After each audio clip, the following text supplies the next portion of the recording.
welcome to A Fistful of Dice. This is going to be a new thing. I don't know if it's going to be a regular thing, but I'm definitely going to do about 2 or 3 of these videos here shortly. And these videos are going to be called In Character. And basically what I'm going to be doing is I'm going to make a video as if one of my characters that I'm playing right now, have played in the past, or will be playing, is being interviewed by somebody. And I will role-play as I would at the table, adopt that character's voice and mannerisms. Hopefully this will sort of maybe help people who are having trouble role-playing. It will also sort of showcase some of my characters, and honestly, it's going to help me figure out stuff about these characters, figure out their voices, their inflections, their mannerisms, and it'll give me the ability to get feedback from you guys on the characters and how I'm role-playing them. I'm going to be giving as little meta information as possible about these characters, so I won't be talking about level, class, alignment. I'm going to try to present the character as a character and not as some numbers on a piece of paper. So I'm planning on filming 2 or 3 of these today. I'm going to put this little intro video at the beginning of each of these to sort of introduce what's going on, and I may do more in the future. If not, I hope you enjoy these interviews with my characters.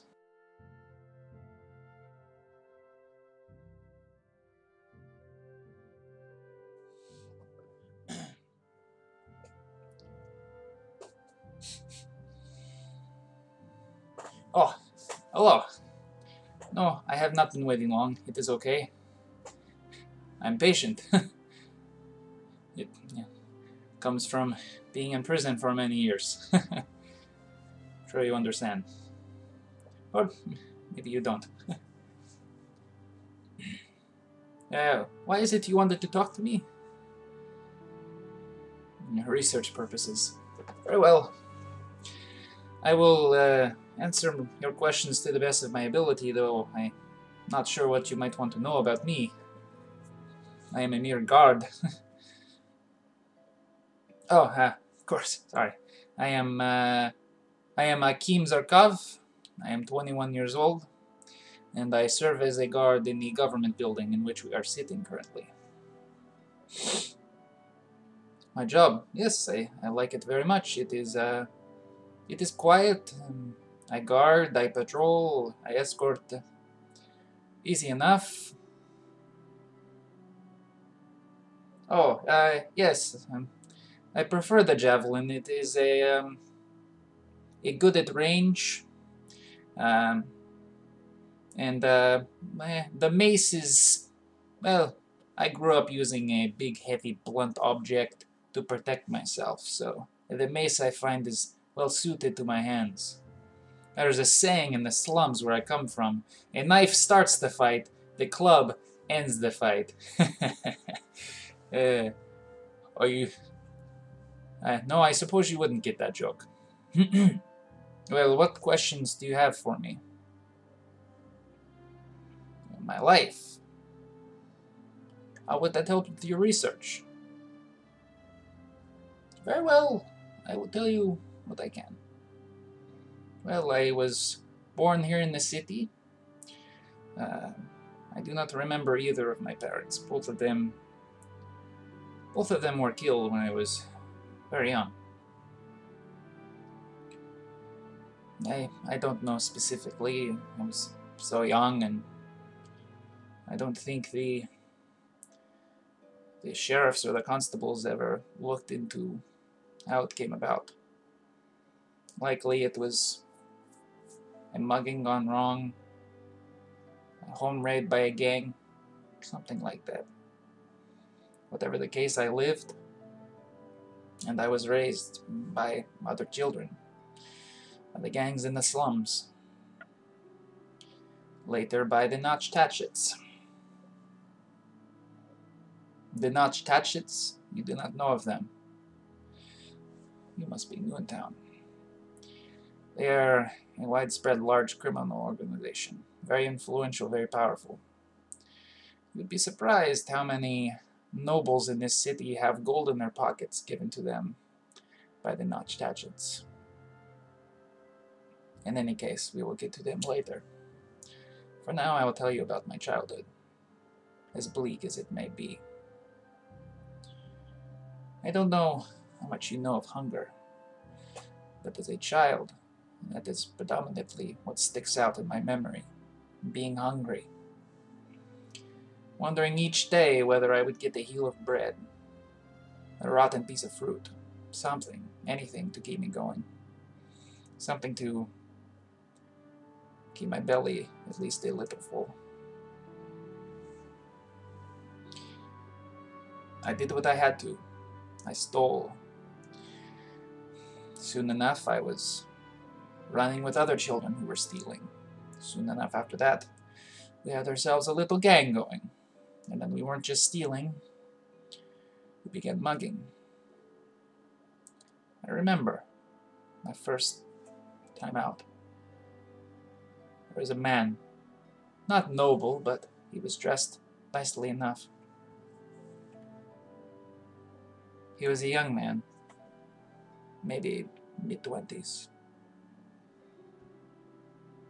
I and 3 others, we caught him in the alley alone. He looked at us with pity. We were dirty, starving children.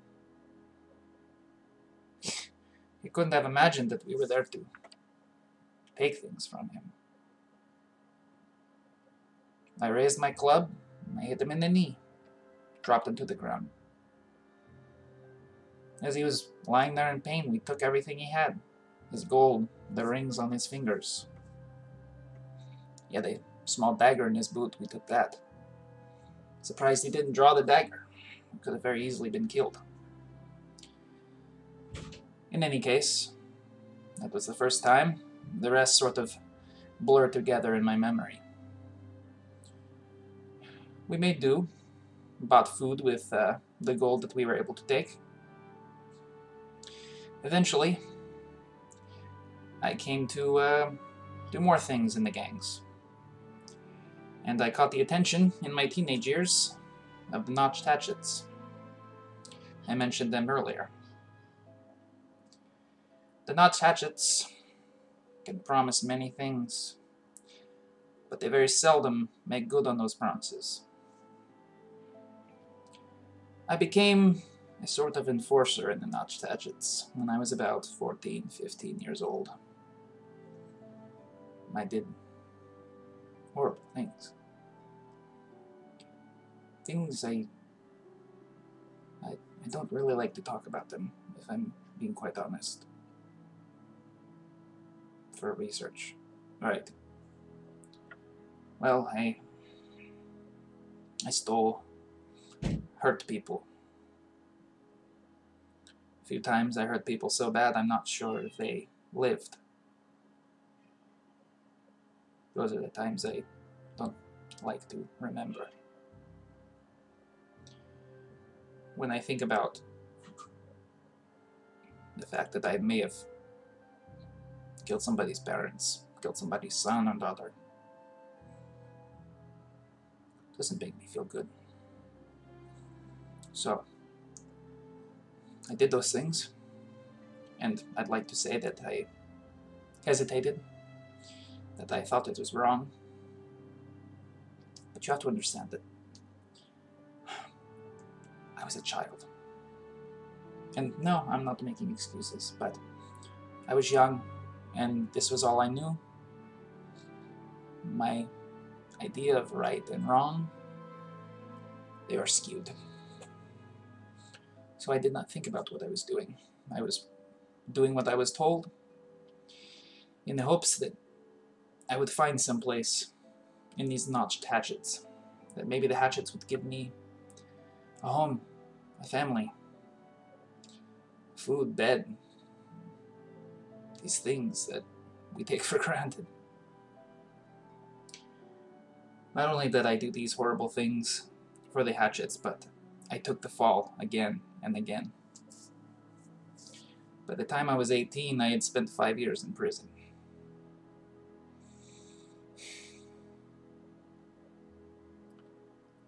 I grew quite accustomed to the cold stone walls of these cities' jail cells.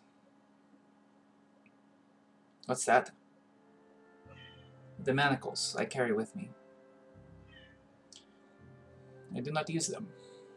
They are not manacles for criminals. They are my manacles. The manacles I wore in the prison. Why do I carry them around? A reminder. Something to help me remember where I've been, what I've done, the things I need to atone for.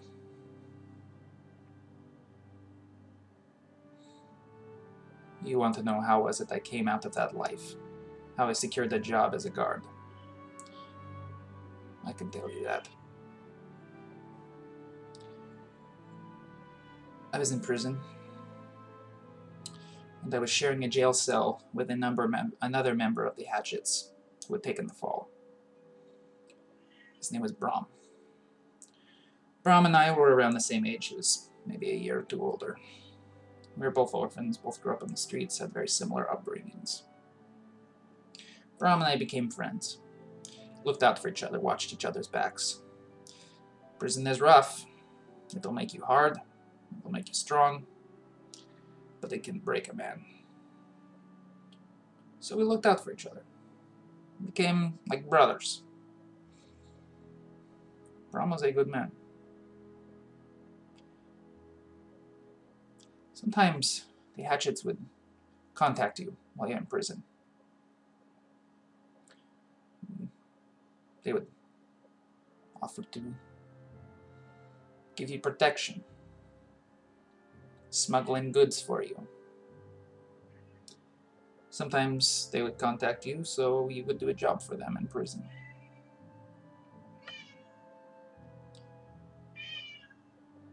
There was a time when the Hatchets contacted me,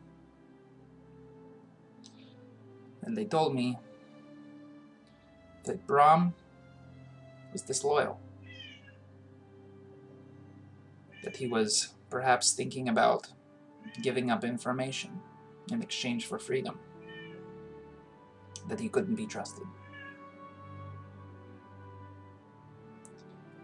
They asked me to deal with it.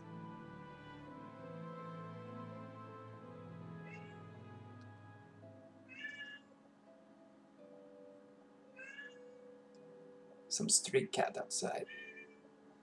He's distracting me. So they asked me to kill this man that I come to know and trust, love as a brother. I said no. I could not do it. I drew a line in the sand. I knew that it meant my life, that I could not rejoin the Hatchets after I got out of prison, if I survived prison, that they could no longer offer me protection. Knowing all of this, I refused. I did not tell Brom. One morning I woke up with cold steel against my neck. And Brom standing over me. He was holding a dagger to my throat, a rusted thing. Likely it was smuggled in or even gobbled together in prison. Little more than a slightly sharp piece of rusted metal. He held this dagger to my throat. He had this look in his eyes. I knew he was going to do it. I said, Brom, my friend, do not do this. He told me that he had to. He had to prove his loyalty to the Hatchets.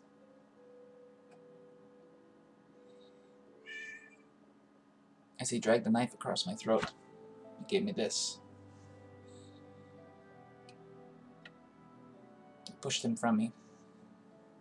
He gave me this scar. He swiped at me again with the dagger. I grabbed his hands, knocked the weapon from him. We struggled. I got him on the ground.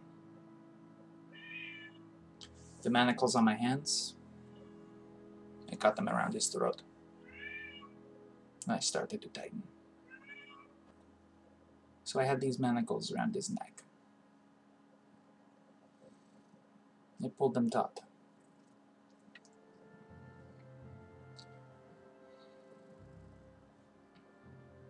He struggled, kicked. Soon his eyes were bulging out of his skull. There was fear in his eyes then. He was afraid to die. But I knew he would not let up. I knew what I had to do then.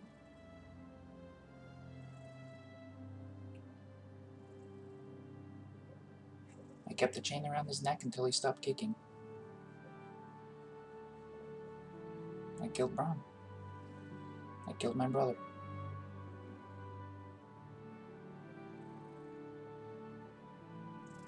The guards came soon afterwards, hearing the struggle. They opened the cell. They saw me, Brom dead at my feet, blood coming from my neck and face, a dagger on the ground. They beat me with clubs, kicked me, told me I would be executed. I asked them to stop. He said, I will tell you everything. I will give up the names of everyone. Bring me to the warden. I will tell you what you want to know about the notched hatchets. They listened. They brought me to the warden. I explained the situation. Explained that I had woken up with Brom standing above me, dagger to my throat, that they had fought back in defense. I told them that Brom was acting on behalf of the notched hatchets. That the hatchets clearly thought I was disloyal. I was a lost cause as it is. And I wouldn't let Brom die in vain. So I told the warden everything. I gave him the names, the places, the times, what we had smuggled, who we had killed. I told him everything. He threw me in a cell for 4 more months. For 4 months, I saw no faces, heard no voices, aside from the guard that brought me my meals and occasionally clubbed me in the head. I can still remember the grainy taste of the gruel I ate those 4 months. Not a single human soul aside from that guard. The time finally came when the warden came to get me. He said my testimony had checked out. That they had brought many high-ranking officials of this criminal organization, the notched hatchets, to justice. That I had helped put a dent in the crime in the city. The warden offered me freedom. I asked for a job. He said he could see what he could do. The guard, the same guard who had been bringing me my gruel, hitting me over the head with his club. He went to take off my manacles. And for the first time in many years, I was free of the iron around my wrists. I said, guard, may I keep those manacles? He looked at the manacles, looked at me. He said, why? Why would you want to keep the manacles that were around your wrist for so many years? And I said, because I intend to never forget where I have come from, the things I have done, the time I have served. I will never forget that I killed my best friend with these manacles. And so I will carry them around as I attempt to do right by him, and attempt to set right the things that I have done. The guard looked at me with something akin to respect, maybe not quite respect, but he looked at me like a person, like a human. And he handed me the manacles. That is why I keep them. As a reminder.